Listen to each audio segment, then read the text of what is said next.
truly stumped about how to find me a family. Pollyanna could hardly find a thing to be glad over, me being homeless and all. So she took a walk into Pendleton Woods to think about it. Just as she got about halfway through, Mr. Pendleton's dog came yipping and yapping and running up to her and dashing away again. She figured the little guy needed following, so she did. What she found made her cry out loud. There was Mr. Pendleton lying at the bottom of a ledge with a broken leg. He sent her back to the house to call for help and for Dr. Chilton. And before long, help came.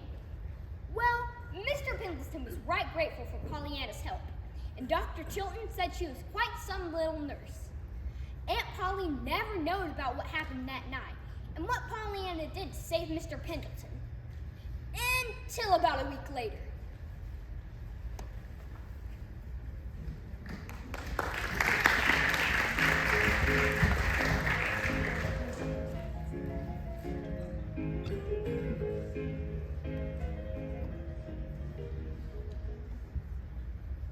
Have you finished up with your 3 rows of cross stitch today? No, ma'am, not yet, you see. Every time I switches my colors and try to tuck all those loose ends like you said, they just keep coming right back.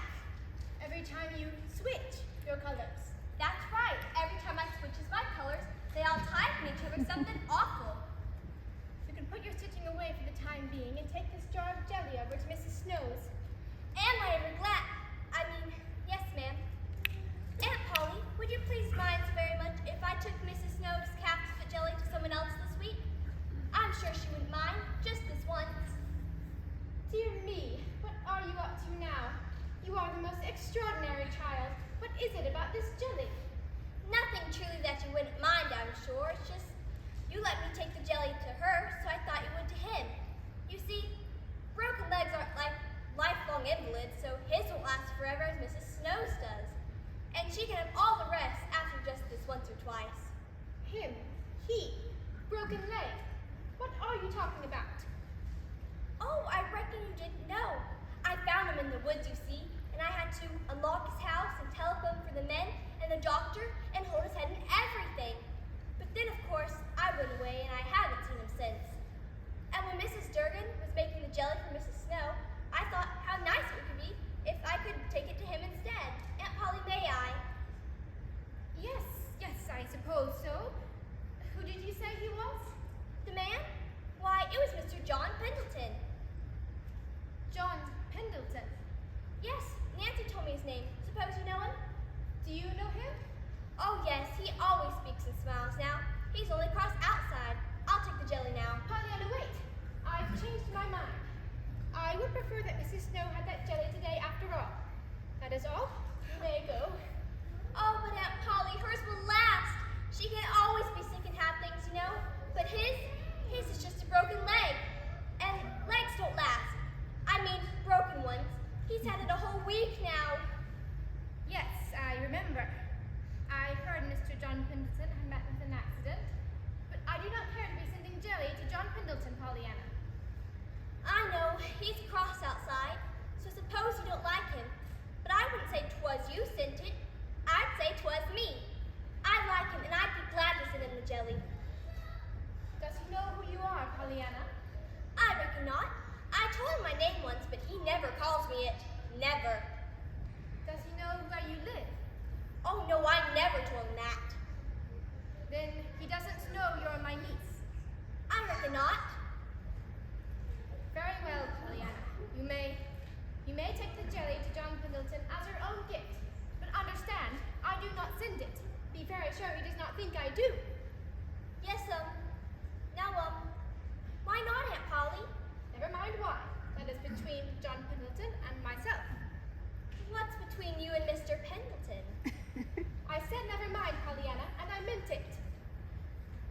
There's something between Aunt Polly and Mr. Pendleton. A secret something. Between Aunt Polly and Mr. Pendleton. Between Aunt Polly and... Oh, wait till I tell Nancy!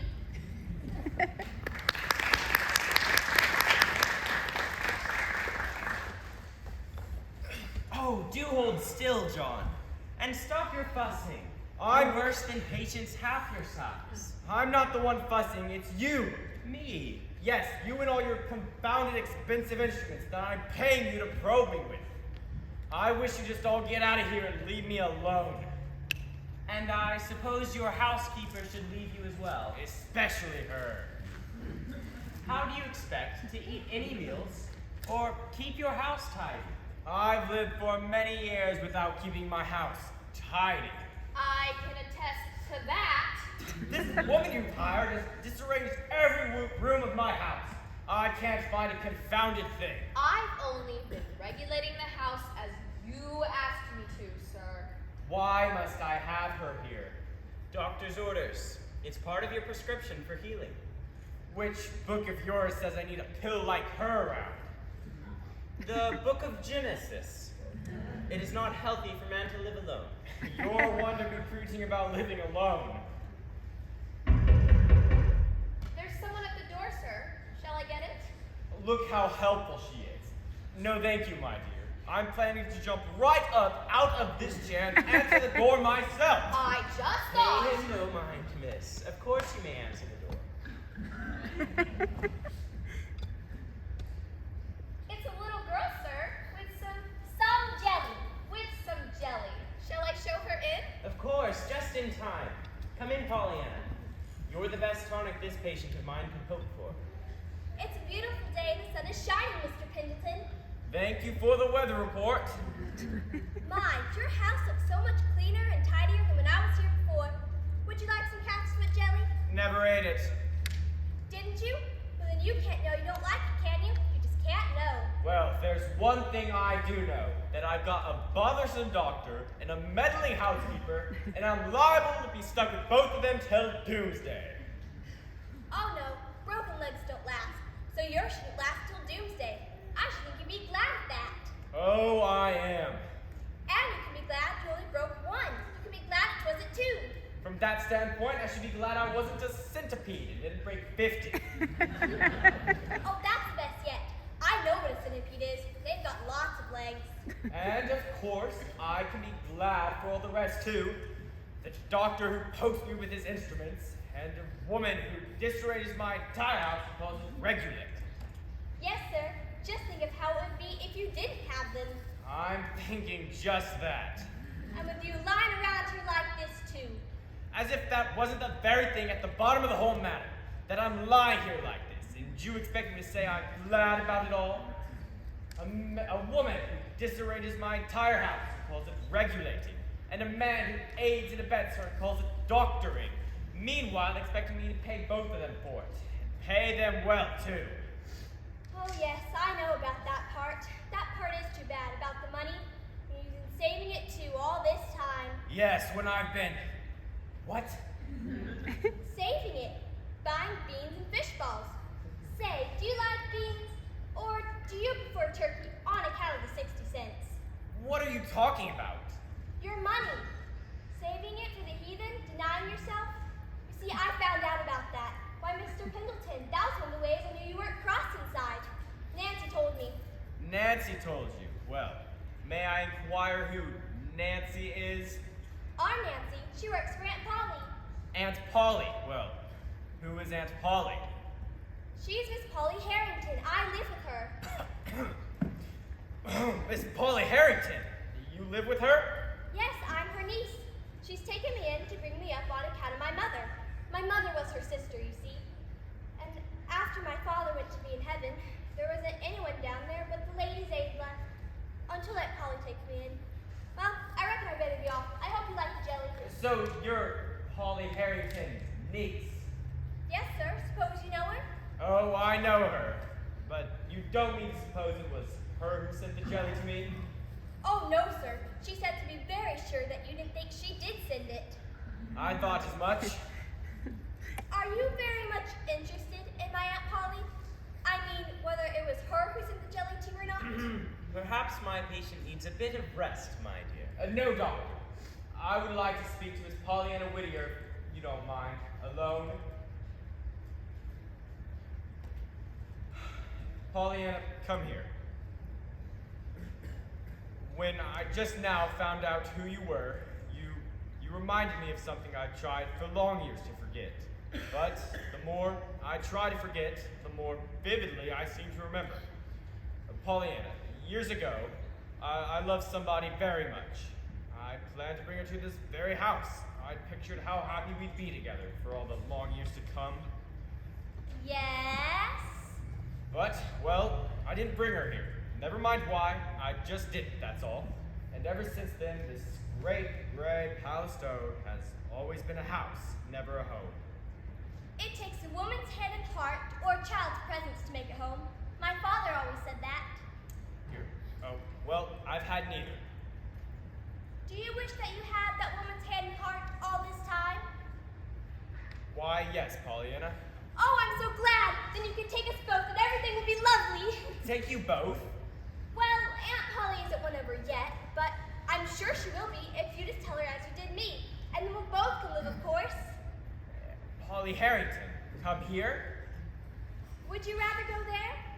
Of course, the house isn't quite so pretty, but it is nearer to you. I'm afraid there's been a terrible mistake. There has? What? It was your mother's hand and heart that I wanted all those long years ago. My mother's? Yes, I had not meant to tell you, but perhaps it's better that I do now after all. I loved your mother, but she didn't love me. After a time, she went away with your father. I didn't know until then how much I truly cared for her. Whenever she left, my whole world seemed to turn dark and distant, and I promised myself then that I would never allow myself to feel that sort of pain. So, in the end, I became a cross, crabby, unlovable, unloved old man. That's not true, Mr. Pendleton. That's the only part people see. The best part is what they don't see. How can you say such things?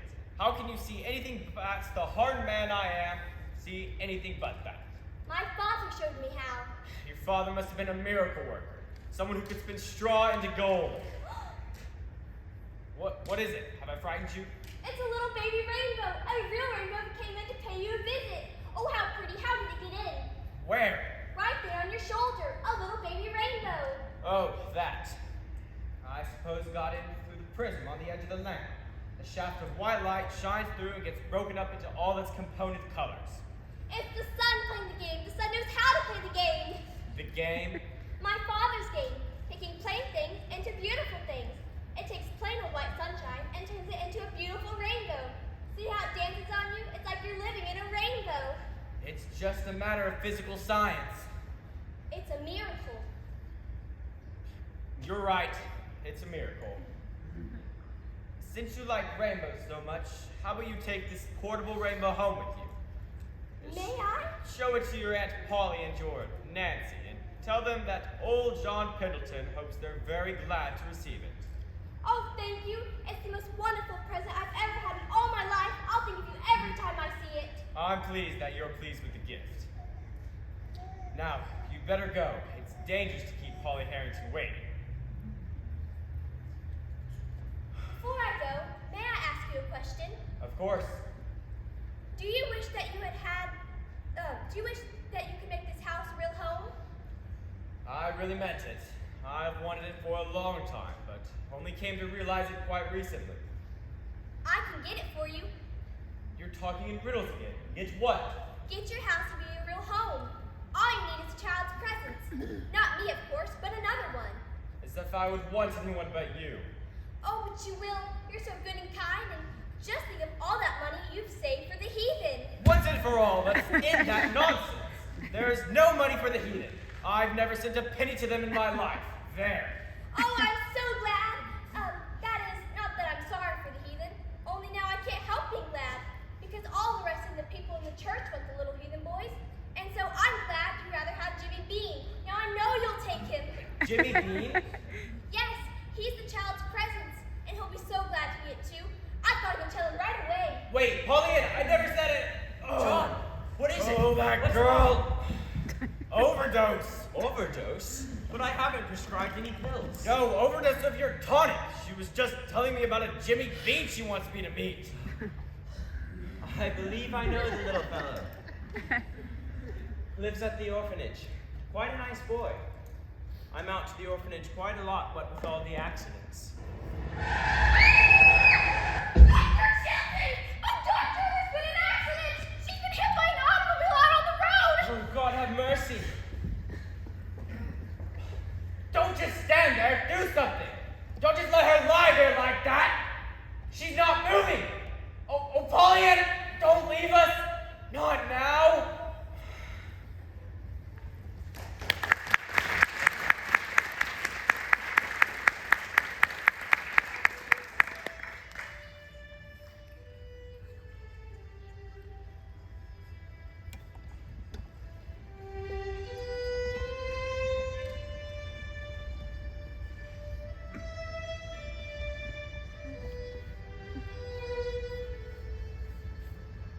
I saw that big city doctor finally got here.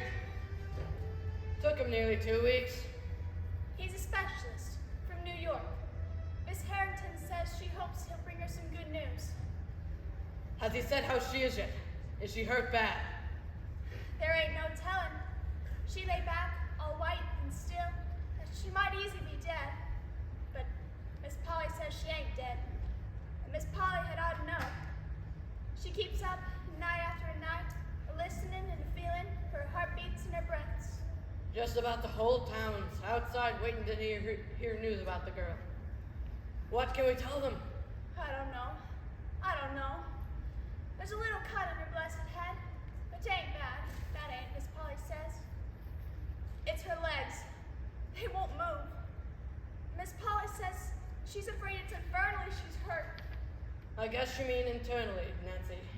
I don't know. Seems if I just couldn't stand until that doctor gets out of there. Oh, I wish I had a washing to do. The biggest washing I did ever see. I do. There, Nancy. Now, let's just go on outside and tell them good folks to go home. Tell them the girl can't see no better right now.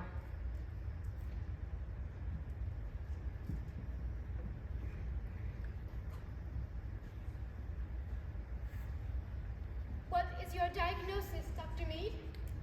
Well, as you know, the patient received a slight cut to the head and 1 or 2 bruises. The legs are not broken, no bones or ligaments damaged, but there is a small injury to the patient's spine. So that's it? Only a small injury to the spine, you say? I'm so relieved. She knows she can't walk right now, but she seems to think it's a permanent condition. I've tried to tell her how things really are, but she keeps saying something about being a lifelong invalid like Mrs. Snow. I just haven't been able to make her understand. She's been so terribly despondent these days, too. It's all because she can't go out walking anymore. But I'm so glad it's only the spine and not the legs, after all. You don't seem to understand, Miss Harrington. The patient is correct. The paralysis is permanent. The most I can do is administer some drugs to dull the pain. The patient will never walk again.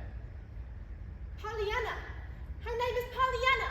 Miss Harrington, you want to keep your voice down. How can you tell me she'll never walk again? You just said it's only a small injury. Even a small injury to the spine is a permanent one. I'm not saying she can't live out her full lifespan, it's just going to have to be from a wheelchair. That's the best I can offer. Thank you, Dr. Mead. I appreciate your coming from such a long distance. I'm sorry the prognosis couldn't have been a better one. Good day, Doctor.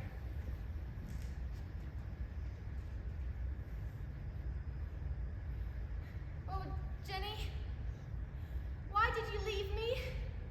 You were the only one I had left in the world. When you died, I vowed I would never love anyone again. And now, look what you've done to me. I can't even face the day until I know she's all right. My meals are boring unless she's there, biting her sliced bread into shapes of kittens and birds and who knows what. When I go out shopping, I find myself thinking, oh, wouldn't Pollyanna love that? Or wouldn't she look sweet in that? You've spoiled everything, Ginny. Why did you have to send her here? What possible purpose could such a child have in a place like this? Miss Harrington, there's a lady here that wants to see Miss Pollyanna. Says her name is Miss Benton. I told her the girl couldn't see anyone, so she was wondering if she could speak to you instead. Must I see someone now? She says she won't stay long. It's about the girl. She says she was wondering she might be able to help. Oh, yes, Nancy, you may show her in.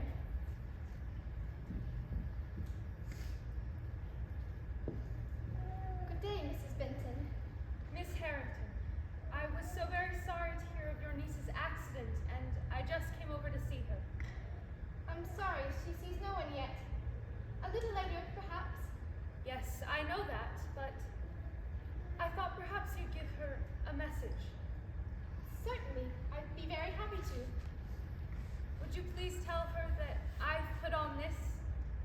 The little girl has been trying for so long to make me wear some color that I thought she'd be glad to know I'd begun. If you'll just tell Pollyanna, she'll understand. You want me to tell her that you're wearing a scarf? Yes, please. A bright blue scarf, if you will. I was told that she was feeling rather downhearted, so I thought that if I wore this, it might help her to play her game again. Play her game? Well, yes, I suppose you know of it. Miss Harrington, Pastor Malden is here to see you. Well then, I had better be going. Thank you. Be sure to give the little girl my message. Shall I show the pastor in? The pastor? Yes, ma'am. He says he's got a message for Miss Pollyanna. Did I call for the pastor? No, ma'am. He's calling for you. He says he's got something he needs Miss Pollyanna to know. Then show him in.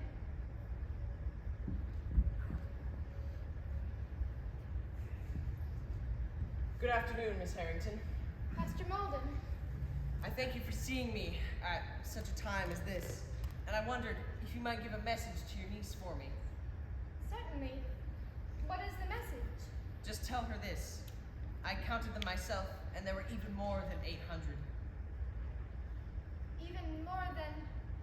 I'm sorry, I don't understand. Yes, I know it sounds odd, but if you'll pardon me, I'd rather not explain. Your niece will know just what I mean, and I felt I must tell her now I know how to play her game. Not very well yet, but, you know, I'm sure I'll get better as I go along. People always do. That's what she told me, and I believe it's true.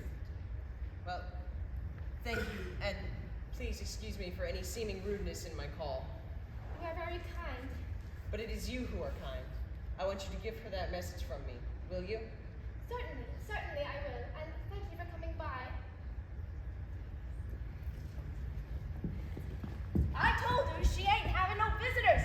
Miss Harrington, I tried to tell her. And I told you I'd ask her about it myself, thank you. I've come to see the little girl, I'm sorry she's not able to see anyone right now. but I have something I have to tell her.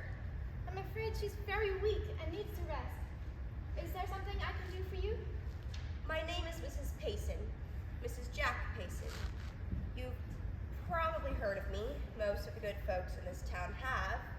And maybe some of the things you heard about me ain't true. But never mind that. It's about the little girl I came. You may not know this, but I've seen a great deal of that little girl of yours. We live on a Pendleton Hill Road, and she would go by often. Only she didn't always go by. Sometimes she would come in and play with the kids and talk to me and my man when he was home. She seemed to like it and to like us. She don't know, I suspect, that her kind of folks don't generally call my kind of folks. Maybe if they did, there'd be less of my kind. But be that as it may, she came and she didn't do herself no harm. She did do us good, a lot of good. How much you won't know, nor can't know, I hope, because that you know other things that I don't want her to know. But it's just this. It's been hard times with us this year in more ways than one. We've been blue and discouraged, my man and me, and ready for most anything. We was reckoning on getting a divorce about now and letting the kids. Well, we didn't know yet what we'd do with the kids, but they came the accident and we got to thinking how Pollyanna would come over and play with the kids and laugh and just be so glad. She was always being glad about something. And then one day she told us why and about the game, you know, and she tried to coax us to play it. The game. Well, we heard that she's fretting her poor little life out of her, that she can't play the game no more. And that's just what I came to tell her, that maybe she can be a little glad for us, because we've decided to stick to each other and play the game. I know she'd be glad to hear it, as she'd feel bad at things we said sometimes. Just how the game is going to help us, I can't say that I see yet, but maybe 'twill. Anyway, we're going to try. Will you tell her? Yes, I will. And thank you for coming by, Mrs. Payson. Nancy?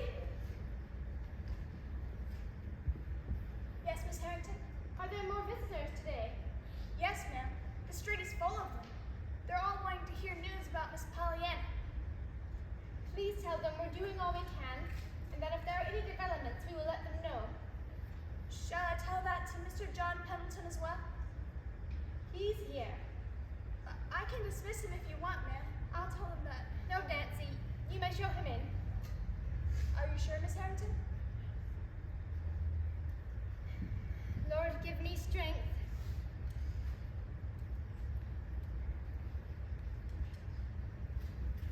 How do you do, Miss Harrington? Thank you for letting me inquire about your niece. Not at all, Mr. Pendleton. I brought a wheelchair over for Pollyanna to use. Please tell her I don't need it anymore and thought she would. She would have. Yes, thank you. That's very kind. I don't need to tell you how sorry I am. I heard you had another doctor over to see her today. I wonder, does he hold out any hope for her recovery? Dr. Mead has prescribed certain medicines for the pain, and Dr. Warren shall be looking in on her regularly. But he says the paralysis is permanent.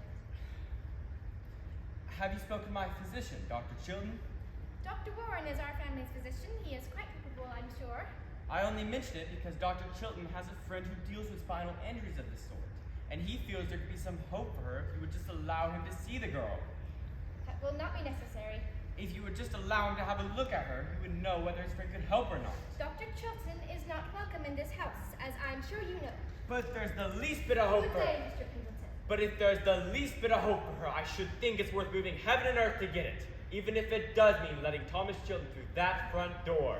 Dr. Mead is one of the finest physicians in the country, and I have complete confidence in him. Then you accept his prognosis? Well, he's a pillar in the medical community. Dr. Chilton says this treatment is quite new. Perhaps the old pillar hasn't heard of it quite yet. That will be quite enough. Is there anything else you would like to tell me before you leave? You have no idea. Pardon me? Yes, I have a message for Pollyanna. Will you please tell her that I have seen this Jimmy Bean of hers, and that he's going to be my boy hereafter. I think she'd be glad to know I'm going to adopt him. You will adopt Jimmy Bean. Yes, I think Pollyanna will understand. You tell her it might help to play the game? Why, of course. Thank you. Nancy? Yes, ma'am. The entire town seems to be babbling about some sort of game that Pollyanna has taught them to play. Some game that has widows wearing bright scarves, has pastors counting hundreds of somethings, a game that draws husbands and wives back together who are on the brink of divorce, and causes the likes of John Pendleton to adopt an orphan boy as his own son. All because of some game that my niece has taught them to play. Some game that I do not even know about. Why don't I know about it? Why are perfect strangers appearing at my doorstep? What does this all mean?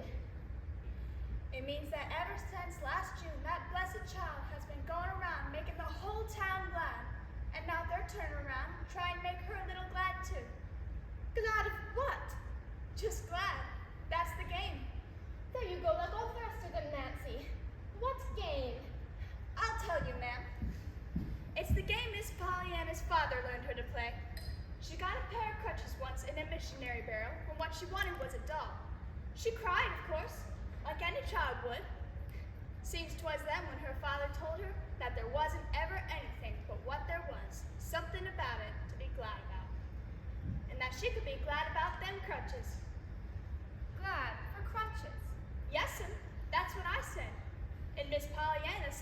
she said too. But he told her that she could be glad because she didn't need him.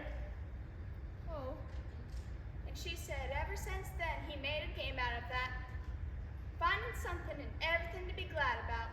And she said you could do it too, and that you didn't mind not having the doll so much because you were so glad that you didn't need them crutches. They called it the Just Being Glad game. She's played it ever since. but how? Why don't I know about the game? Begging your pardon, ma'am. You told her not to speak of her father. It was her father's game, you see. She wanted to tell you at first. She wanted to play the game with someone. And that's why I've begun to play it. And these others? Almost everyone knows about it now. Anyway, I should think so, from the way I'm hearing of it everywhere. Now that she's hurt, everyone feels so bad that she can't find anything to be glad about. So they've been coming around every day and telling her how glad she's made them, hoping that'll help some. You see, Miss Harrington, she wanted to play the game with everyone, but most especially you. Thank you, Nancy. I've been a fool. I've been looking for something that's been right in front of my face all along, and I couldn't see it. Not until now. Nancy, it's time for an old fool to learn a new game. Oh, I'll believe anything now. You can't stump me with something I won't believe now. Oh, Miss Polly.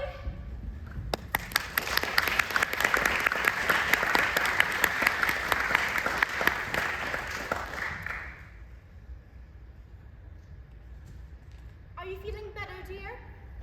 A little. Did you thank Mr. Pendleton for bringing me this fine chair? I thought you might like to do that when you're up to it. You had many visitors today. Do you remember Mrs. Payson? I reckon I do. She lives up on Pendleton Hill. She's got the prettiest little girl and a boy almost 8. She's awfully nice, and so's her husband. Only, sometimes they fight. What is divorce, Aunt Polly? I'm afraid it means they're going to move away. But they aren't going to move away, dear. They're going to stay right there together. They are? Then they're not getting a divorce? Oh, I am glad of that. Then they will be up there when I go to see. I keep forgetting that my legs don't work, and I won't ever be able to go up there again or see Mr. Pendleton. Oh, perhaps we'll drive up there sometime. But listen, Mrs. Payson said to tell you they're going to stay together and play the game just as you wanted them to. Did she? Did she really? Oh, I am glad of that. She hoped you'd be glad. That's why she came by. And Pastor Malden and Mrs. Benton, they came back too, so that you would be glad. The pastor told me to tell you he counted even more than 800. They all want you to play the game with them and be glad for them. Why, Aunt Polly, you just spoke as if you knew. Do you know about the game, Aunt Polly? Yes, dear. Nancy told me. I think it's a beautiful game. I'm going to play it now with you. You? I really wanted you most of anybody all the time. Oh, I'm so glad I don't even mind my legs not working. And I have more glad news for you. I'm going to ask Dr. Chilton to come and see you tomorrow. He may be able to help you walk again. He has a friend who does just this sort of doctoring. Dr. Chilton fixed Mr. Pendleton's broken legs, and I know he can fix mine too. He'll certainly try, dear. If you'd love Dr. Chilton the way I do, you'd know he could do it for sure. Do you love Dr. Chilton too, Aunt Polly? What an odd thing to say. Well, do you? There was a time, a long time ago, when Dr. Chilton and I were, well, we were very much in love.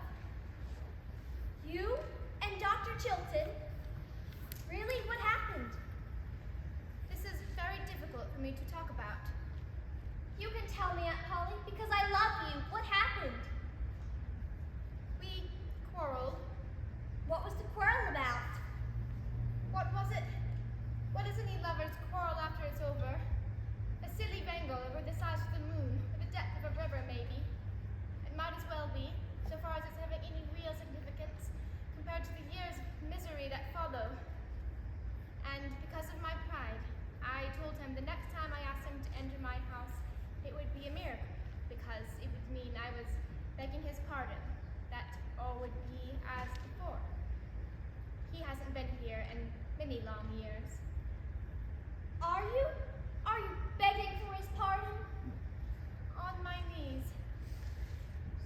you were the woman's hand and heart he wanted so long ago.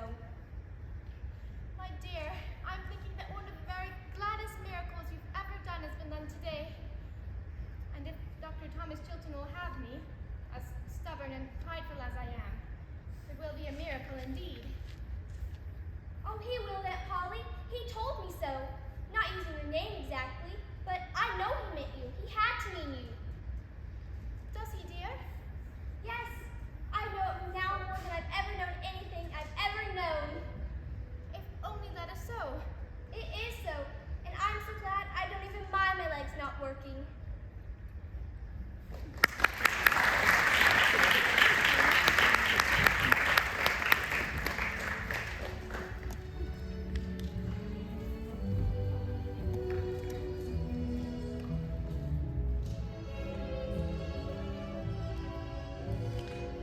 Dr. Chilton took Pollyanna away on a big train to a big hospital many miles away. After being there for some time, we got this letter from her. It says, "Dear Aunt Polly and all my friends, oh, I can walk. I did today all the way from my bed to the window. It was 6 steps. My, how good it was to be on my legs again. Everyone cried, but I don't see why. I wanted to sing and shout and toss 100 pillows in the air. Now I don't mind being here for 10 months. Pretty soon, they say I shall go home. I wish I could walk all the way there. I never want to ride anywhere anymore. I'm glad I lost my legs for a while now, because you never know how perfectly lovely legs are until you haven't got them. With heaps of love to everybody, Pollyanna. She's coming home from the hospital today, and most of the whole town has come out to greet her. Funny, ain't it? How a pair of crutches and a missionary barrel can turn so many folks into being glad. Makes you wonder how the crutches ever got put there in the first place. That must be her now.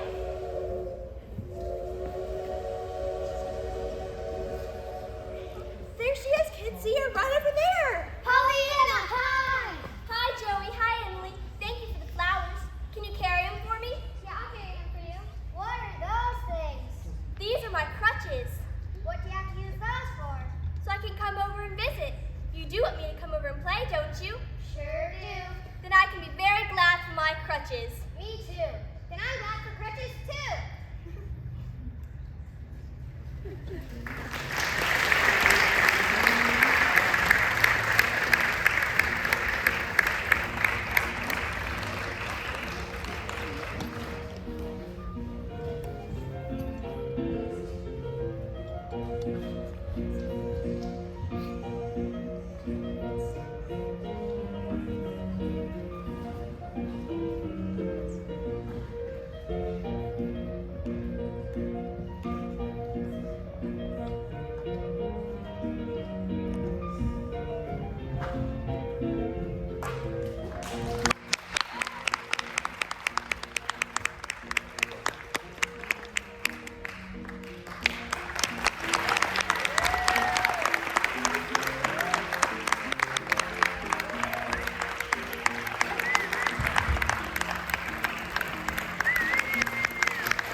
You were such a good Jimmy Bean.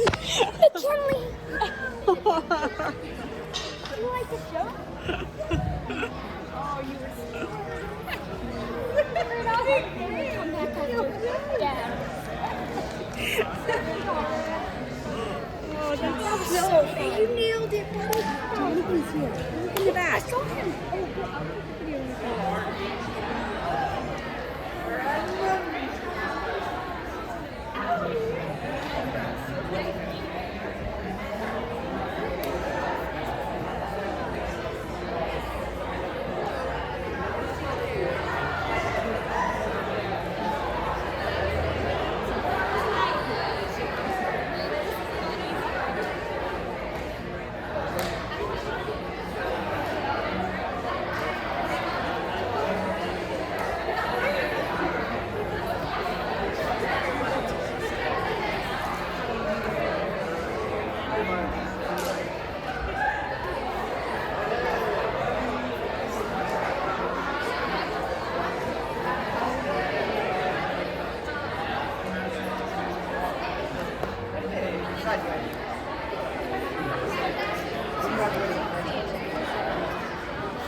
Watch out, they're still videoing. Oh. I don't know why. These socks, these tight ladies, ready to catch the bouquet? Yes. No. Only me.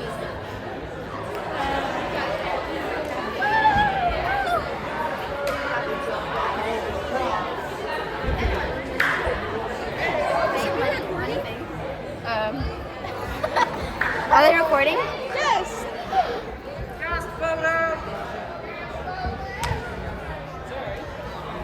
They're recording right now. Yeah. This is my sister's phone.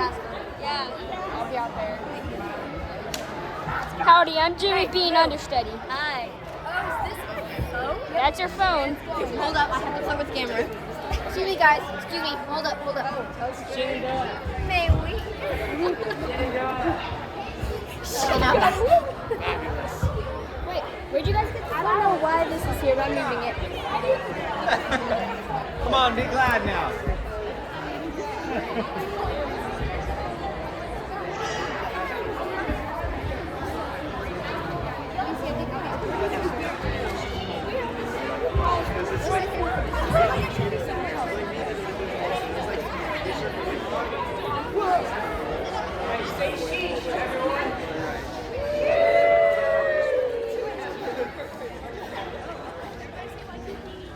McKinley, make a goofy face. Okay, we have everybody. Smile.